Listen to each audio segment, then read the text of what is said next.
So in the previous class, we were discussing about the solar energy,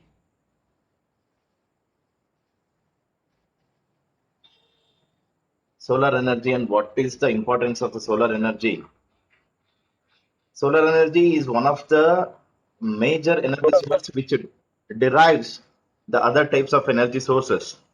I was also talking about how these wind currents have been formed. Basically, this wind is nothing but an air which is moving with certain velocity.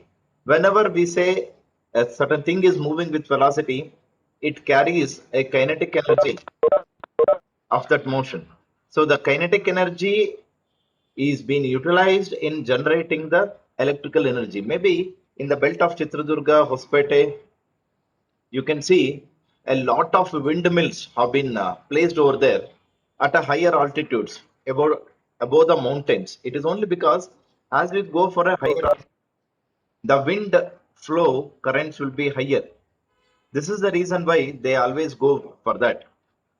Jindal people are the one who initiated this windmills in the belt of Hospete to harness this wind energy. So wind air in motion been caused by the uneven heating of the earth's surface by the sun.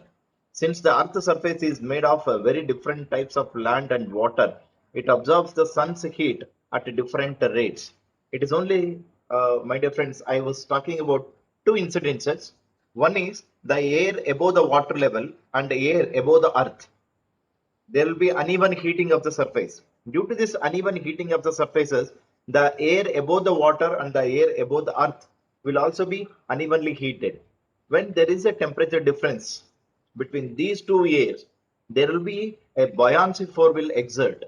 A buoyancy force will exert because of the density difference. You must be knowing hot air will have a lesser density and a cold air will have a heavier density.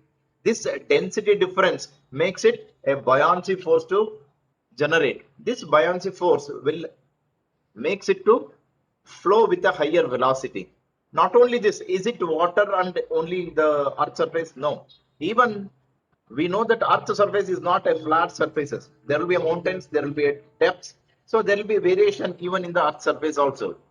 This variation in the earth surface, maybe most of the occasions you might have seen it when you go for a mountain height side, where though there is a hotter at the bottom in the city side, the mountain air will always have a good breeze.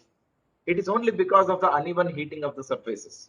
So that will also causes the wind to move around in the velocity. So this uneven heating of the surfaces makes the wind to cause, and this wind is being used to convert this wind kinetic energy into electrical energy. Basically, you will have a longer, very tall column, and in this column you will have a fan, a rotor at the front. If you see this rotor, it is something like a front portion of an aeroplane. It is an aerodynamic design so that the air will be deviated and it doesn't affect much of the center portion of the fans. Basically, the fan which is our at home, we always call it as a center portion as a hub, and this is a similar, also call it as a hub or a rotor, which is at the, we also call it as a nose of the fan. As you can see this, the wind direction is been given over here. This wind which is blowing against this blades makes this blades to rotate, and this rotary motion is nothing but a mechanical energy. And this has been doubled. You can see this gearbox is one. If you make one rotation of the windmill, it makes multiple rotations in the gearbox. So that what is happening is we are multiplying the rotational speed. That means we are increasing the rotational speed of the rotors. So what happens, you can see this, here is a higher gear and a higher diameter gear, and here it is a small gear, and this small, if this gear on complete revolutions makes this a smaller gear to rotate maybe 10 times or 20 times faster, and this rotary motion is being converted into electrical energy using the generator. This anemometer is the one which tells us the direction and the quality of the air which is coming in that particular area.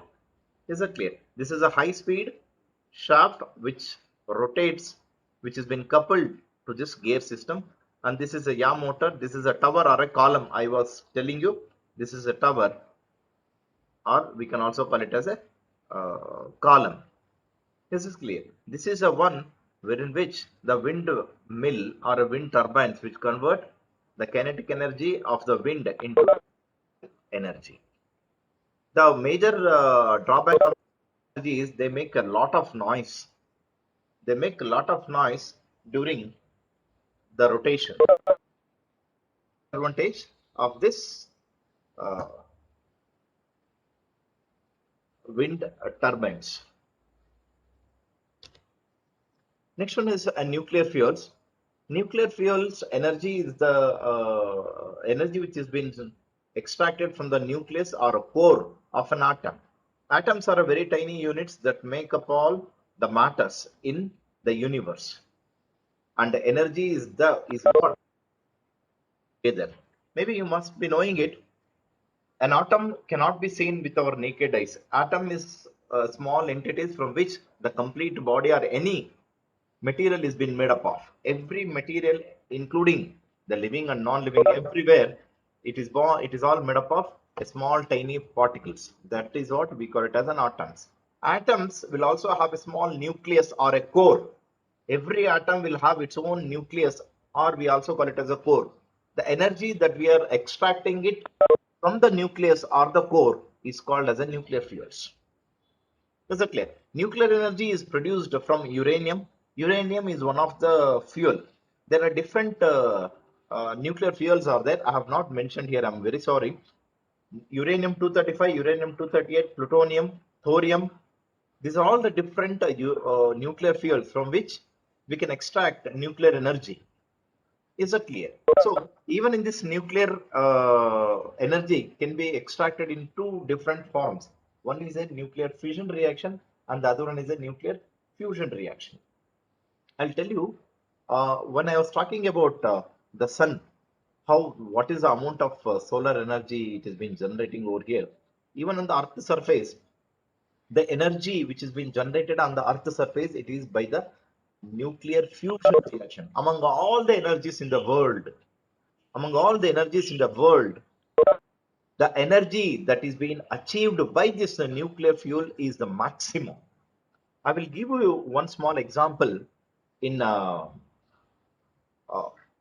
one small example, if you take 100 grams of nuclear fuel, it is may not be practically possible, but still, it's a one metamorphosis which I'm just giving you. If you take 100 grams of a nuclear fuel and if you put it in your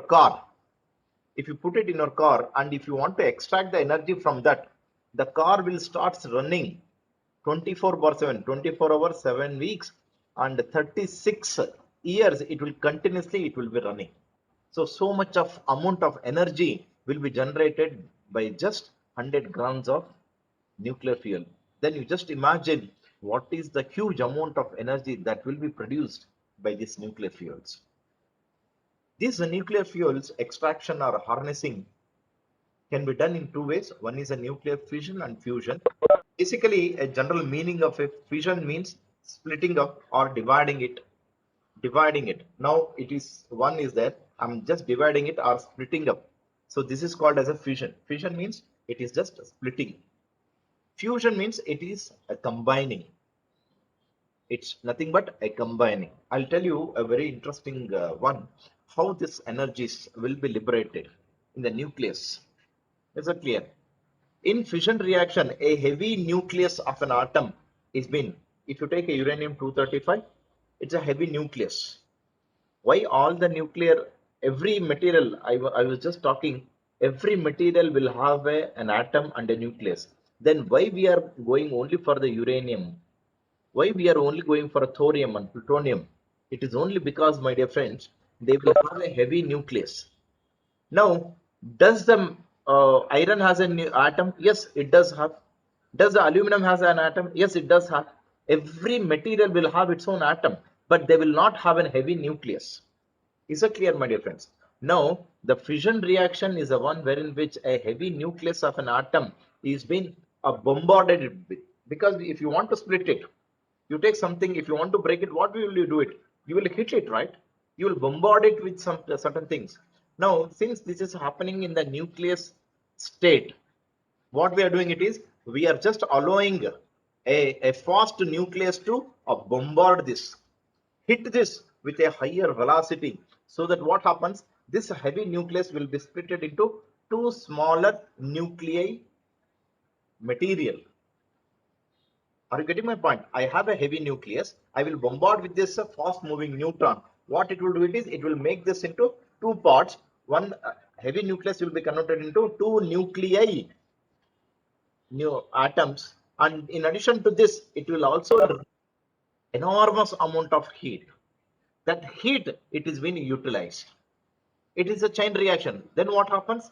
The neutron which has been bombarded with this and made it to two, it will once again, it will bombard with one more heavy nucleus, and it will splits this, and once again the energy will be released along with one more neutron. Is that clear? The three outputs will be there. A heavy nucleus has been bombarded with a neutron, will give you three outputs. One is two lighter nuclei material, plus enormous amount of heat, and plus there will be one more neutron will be released, and this one more neutron which has been coming out from this reaction will go and bombard with other heavy nucleus, and it will split it once again. So this is called as a chain reaction. This is called as a chain reaction, wherein which the heat continuously generating it as long as the neutrons will do it. Then what is the way to stop it?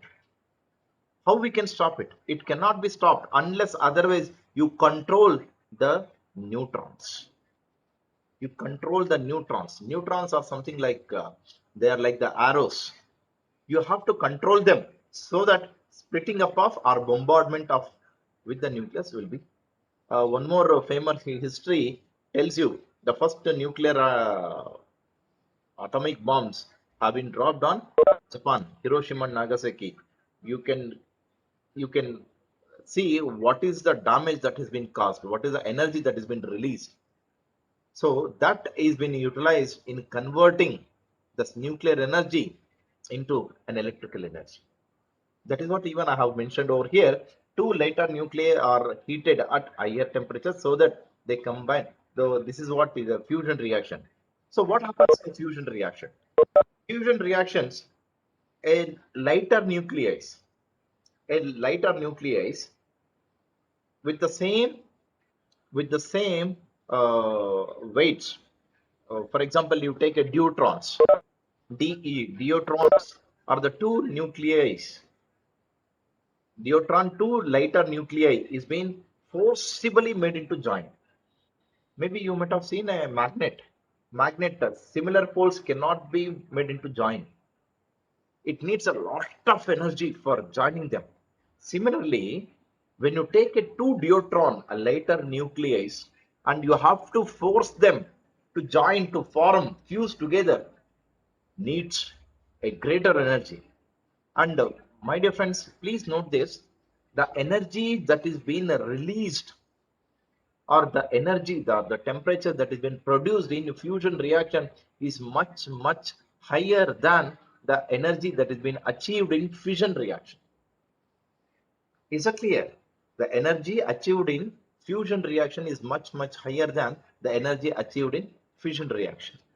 Is that clear? So in fission reaction, what happens? In fission reaction, what happens? It is been split into two lighter nucleus, whereas in a fusion reaction, two lighter deuterons is been joined together to form a heavy nucleus. Maybe helium or hydrogen is been formed with an addition of enormous amount of heat. This heat is being used. Now, to be frank, till the scientist people are trying to utilize this fusion reaction on Earth, which is not been possible. It is only because maybe around the temperature that has been released in fusion reaction, maybe around 10,000 degrees centigrade or degree Fahrenheit. 10,000 degree Fahrenheit, it is only because we don't have any materials to hold the temperature. Pint of a iron, it is 1600 to 1000 degree, 700 degree centigrade. That means 1700 degree centigrade, the metal itself melts into water. Then how can you hold this 10,000 degree centigrade of heat? So we don't have any material such things. So it is going to be a bit difficult to hold this fusion and fusion reactions. Is that clear? Now, the meaning of fusion is to join or to combine. Therefore, the process in which two lighter nuclei electrons are combined to form a heavy nucleus is a nuclear fusion. In the process of nuclear fusion, also a tremendous amount of energy has been released. That's okay. Advantages of this nuclear, one of the most low carbon energy sources. Carbon is very less and we can reliable and it is most cost effective. And it is the highest power. I was just talking about this. It is the highest power energy that we can achieve. It is only by this nuclear reactions. Then the disadvantages: hazardous in nature, produces radioactive waste, impact on environment, security threat, limited fuel supply. Now, except these two, three advantages, many disadvantages are there. One of the major disadvantages is it emits radiations. Now, radiations are so dangerous that Hiroshima, Nagasaki, it was been bombed in 1946, if I'm not wrong. Till today, the people who are getting birth in that places are getting affected by this radiation and they will be physically handicapped. So much of radiation is being affected. That is a one. Now earlier, the end product or a waste product after utilizing this nuclear energy, the waste product or an end product which is coming out from this thermal power plants, they used to dig it in the earth crust. Later, they started dispatching or throwing it into the oceans. Now, the latest technology is that they are planning to put it in the waste in the space. So much of hazardous in nature. It's clear. It certainly affects the environment. Neither it supports living beings, neither it supports animals, neither it supports the plantations. So that is the biggest problem with this nuclear energy sources, and security threats will also be there. Is it clear? Next one is the biofuels. Bio means earth. Fuels means any combustible. No, for your kind information, how can you define a fuel? Which one do you call it as a fuel? A fuel is a one. I will define you what do you mean by a fuel. Maybe you might have studied in your first year engineering. I don't remember, but still, one should know what is a fuel because we are all talking about a fuels only. What do you mean by a fuel? A fuel is any combustible material. A fuel is any combustible material which generates energy, which releases energy or heat on complete combustion is called as a fuel. Is it clear? Okay, that is what we call it as a fuels. So the fuels which we are getting it from the bio, that is the earth, that is defined as the biofuels. Biofuels can be extracted in three ways. One is in a solid state, liquid state, and gaseous fuels, which have been obtained from lifeless or living biological material. Lifeless or a biological material, that is what we call it as a biofuels, which is similar to the fossil fuels, which are derived from long dead biological materials ago. As a clear. Now, what are the different types of biofuels? I was just talking about this biomass can be achieved in three ways. One, it is in the solid state, second one is in a liquid state, and the third one is in the gaseous state. Solid state, we can take the wood, we can make it into pellets, we can pulverize it, and then we can use it. Even in the thermal power plant, for the initial ignition, they will go for this in the coal thermal power plants. And then the liquid, we take the seeds, we crush it, we extract the liquid as an oils, and then we will use it as a fuels. And even we can also extract the alcohol. Say for example, you might have heard about the brave wine. How it has been extracted? You take a vegetables, for example tomato, you take it and keep it for 10 days, nothing will happen. 20 days it starts decaying. 30 days what's happened? 40 days what happened? 50 days what happened? As you keeps progressing it, what happens? There starts a fermentation. There starts a fermentation which releases a different liquid which will be acidic in nature, which we call it as an alcohol. Is it clear? So this is how we will extract the wine, brief, a chemical formula, biological biofuels for language. We say it as a brief, or we popularly call it as a beer. It is how we extract it by the anaerobic fermentation. Anaerobic means in the absence of air, we allow the material to ferment and then release an end product. That is what we call it as anaerobic fermentation. Maybe, my dear friends, you must be knowing about how we prepare idli, dosa, and all things. We will grind the things and we will keep it in the night, and we will add certain things, soda, gira, so something we will add it, and in the morning it will be bulged. What has happened? The fermentation taken place. The same thing will also happens in the biofuels also, my dear friends.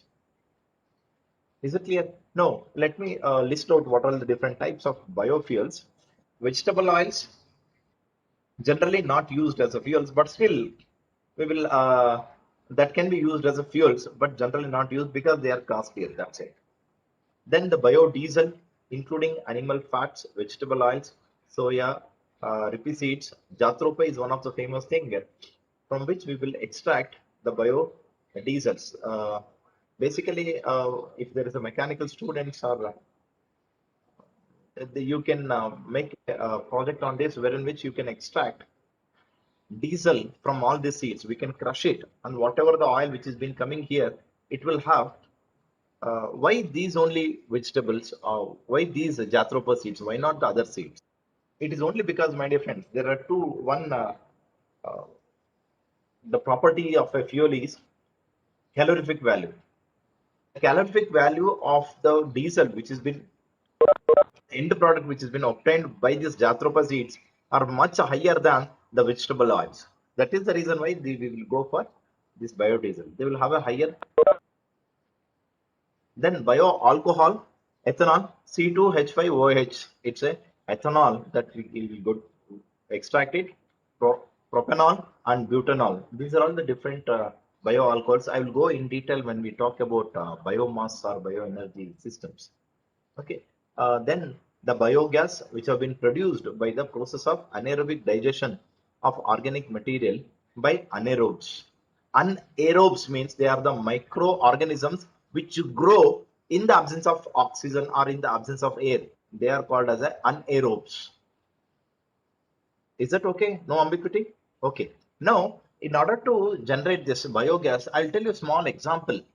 I'll tell you small experiment. You can try it at your home also. You take a small bottle, a transparent bottle. You fill it waterly, fill it up with cow dung or a human manure, whatever it may be. You fill it up with cow dung, fill it in that, and add a little of water and mix it and close it with a rubber cork. Close it with a rubber cork and allow it to ferment. Allow it to ferment for 15 days. Then, if you pin it and pipe out the gas which has been formed over there, if you ignite it, it will burn it as a fuel, my dear friends. If you keep tightening it after the 30th day, it will blast. So this is what a biogas. Is that clear? That means there will be some microorganisms which develop, which grow in the absence of air or an oxygen, which we call it as anaerobes. Okay, and the last one is a solid biofuels, which we use it directly: wood, sawdust, grass cuttings, domestic, whatever you get it, you put it there, and you will get it there. Burn it. That's it. Is that clear? They are all called as a biofuels.